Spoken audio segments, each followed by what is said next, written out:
বন্ধুরা আজকে একটু চিকেন রান্না করব। তার জন্য চিকেনটা ভালোভাবে ধুয়ে নিয়েছি। দেখুন, এবার এর মধ্যে দেব এই যে একটু নুন, একটু দই, একটু লঙ্কার গুঁড়ো। আমি সচরাচর লঙ্কার গুঁড়ো ব্যবহার করি না, কাশ্মীরিটাই ব্যবহার করি। আজকে একটু লাল লঙ্কার গুঁড়োটা দিলাম। চিকেন একটু ঝাল ঝাল ভালো লাগে খেতে। আর দিয়ে দেবো হলুদ।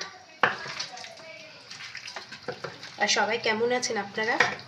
আমি তো ভালো আছি এই ঠান্ডা ঠান্ডাতে। আপনারা কেমন আছেন জানাবেন। হ্যাঁ, আর সবাইকে বলি মেরি ক্রিসমাস। সবাই আজকের দিনে আনন্দ করুন, ঘুরতে যান কোথাও। আমরা আজকে বাড়িতেই রয়েছি, এই রান্না করে খাওয়া দাওয়া করব। আমরা আজকে আর কোথাও যাব না, এইভাবেই আজকে দিনটা বাড়িতেই কাটাবো। চলুন, এর মধ্যে আরেকটা জিনিস দেব। হাতটা ধুয়ে তারপর দিচ্ছি। এবার এর মধ্যে একটু দিয়ে দেবো এই যে দেখুন সর্ষের তেল দিয়ে এটা মাখিয়ে কিছুক্ষণ রেখে দেব। আর এদিকে ভাত বসিয়ে দিয়েছি, দেখুন হাঁড়িতে ভাত হচ্ছে। চলুন এটা মাখানো থাক, তারপরে আবার ফিরে আসছি। বন্ধুরা, কড়াইতে তেল গরম করতে বসিয়ে দিয়েছি। এই যে তেল দিয়ে দিয়েছি। এবারে এর মধ্যে দিয়ে দেবো নতুন আলু কেটে নিয়েছি। ছেড়ে দিলাম। আগে ভেজে নেবো আলুটা।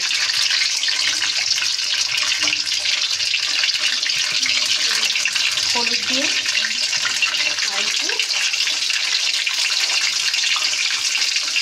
নুন দিয়ে আলুটা ভেজে নেব।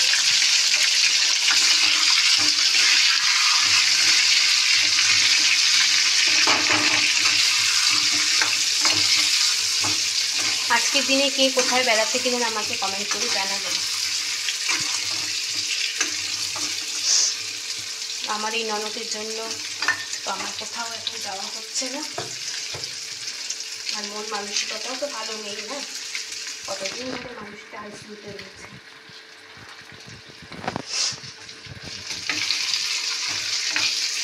আমি চট করে আজকে রান্না করে দিয়ে আবার বেরিয়ে যাব দেখতে ননদকে।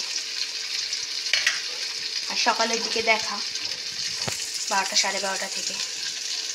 আজকে তো না কোনো ডাক্তার আসবে না, ছুটির দিন।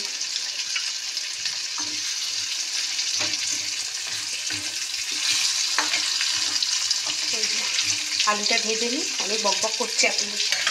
আপনারাই তো আমার পরিবারের এতজন সদস্য, কত যেন 162 জন সদস্য হয়েছেন আমার পরিবারে। আমি জানি আরও বাড়বে। আপনারা আমাকে নিরাশ করবেন না। আপনারা আমার পরিবারের সদস্য, তাহলে আপনাদের সাথে আমার সব মনের কথা তো বলতেই হবে। এই আপনাদের সাথেই তো আমি আসি একটু মনের কথাবার্তা বলতে।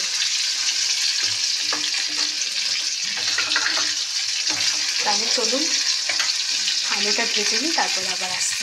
বন্ধুরা, আলুগুলো আমার না ভাজা হয়ে গেছে। এবার আমি আলুগুলো এক এক করে তুলে নেব।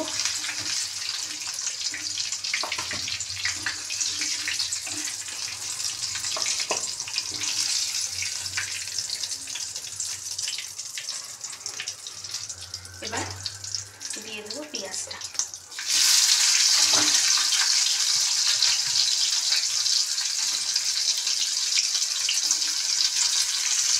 এই পেঁয়াজটা এটা দিয়ে দেবো। এবার এই পেঁয়াজটার মধ্যে আমি একটু সামান্য চিনি অ্যাড করবো, কারণ পেঁয়াজের কালারটা যাতে ভালো আসে।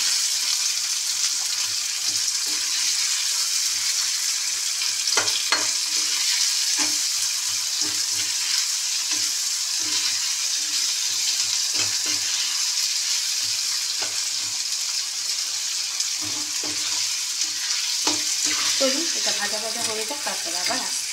বন্ধুরা, ওই যে পেঁয়াজটা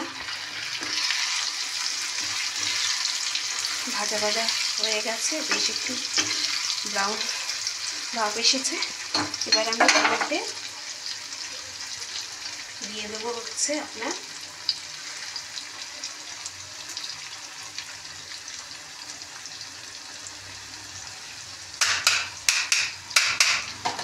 এর মধ্যে দেবো হচ্ছে এই যে রসুন, আদা আর একটু কাঁচা লঙ্কা দিচ্ছি গোটা। কাঁচা লঙ্কা আমি আর বেটে ঘুরিয়ে দিলাম না, ওদিকে লঙ্কাটা দিয়েছি তো ওই জন্য। ঝাল হয়ে গেলে মেয়ে খেতে পারে না।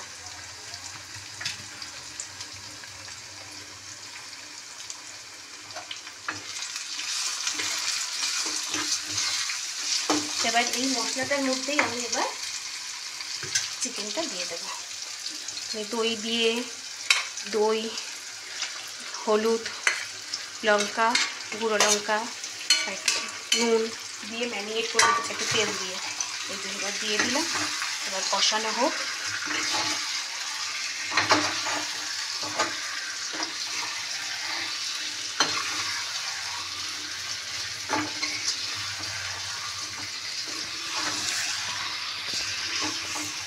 নুন দেওয়া থাকলে না জল ছাড়ে, নুন টক দই দেওয়া রয়েছে, জল ছাড়বে। এখন আমি আরেকটু নুন দেব।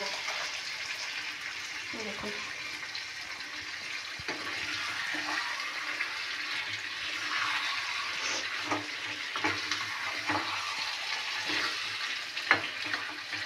এবার এটা ভালোভাবে এবার ঢেকে দেবো। এবার এটা ভালোভাবে কষানো হয়ে যাক, তারপর আবার ফিরে আসি। চলুন বন্ধুরা, এই যে ঢাকা দিয়ে রেখে দিয়েছি।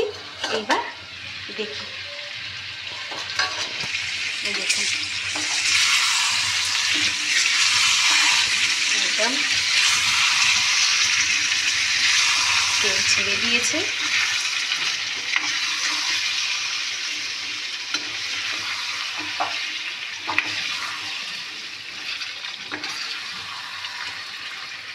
এবার আমি এর মধ্যে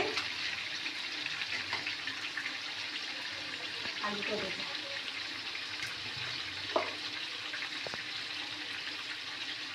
আমার সোনা মায়ের জন্য একটু কষা তুলে রাখি, দাঁড়ান।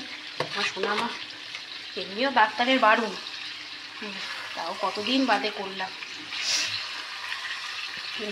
একটু কষা কষা তুলে রাখি মার জন্য, সোনা মা খাবে একটু।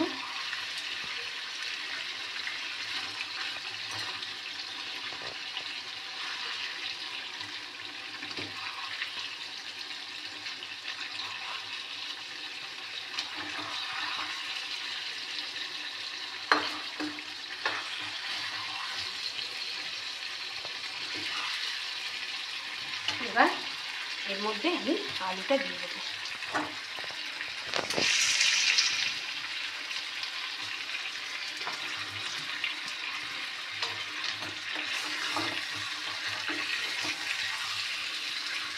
নতুন আলু দিয়ে বেশ মাংস বেশ হেভি লাগে খেতে। ভেবেছিলাম কষা কষাই করবো, বললাম না একটু আলু দিয়ে, আলু ছাড়া খাওয়া যায় বলুন তো। এবার আমি জলটা দিয়ে দেবো।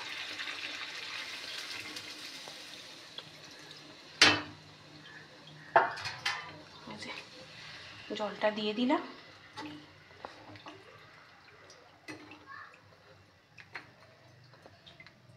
এবার নামানোর আগে দুখানা জিনিস দিয়ে নামাবো, দেখাচ্ছি কি। ঢাকাটা তুলবো, ঢাকা দিয়ে রেখে দিয়েছি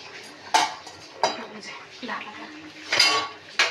এবার একটু ঘি আর গরম মশলা দিয়ে দেবো।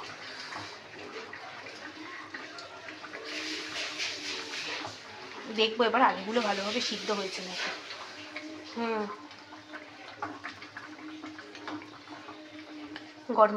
গরম মশলাটা দিয়েছি, আর একটু ফুটুক, তারপর নামিয়ে নেব। তাহলে চলুন, আজকে আমার এই মাংস রান্নাটা কেমন লাগলো অবশ্যই কমেন্ট করে জানাবেন। আর টমেটো দিতে পারলাম না জানেন তো, যেহেতু দিতে পারতাম টমেটো পাইনি, ওই জন্য টমেটো আর দিলাম না, দইয়ের ওপর দিয়ে কাজ চালালাম। তাহলে চলুন, আজকে দিনে সবাই কেমনভাবে কাটালেন না কাটালেন অবশ্যই আমাকে জানাবেন, কোথায় গেলেন না গেলেন। আর এই যে আমারও মাংস রান্না হয়ে গেছে, আমি এইবার এইসব রেখে দিয়ে এবার আমার চলবো ননদকে দেখতে। তাহলে চলুন আজকের মতন এখানেই ভিডিওটা শেষ করছি। আর সবাইকে যাওয়ার আগে বলছি মেরি ক্রিসমাস। সবাই ভালো থাকবেন, সুস্থ থাকবেন, সাবধানে থাকবেন।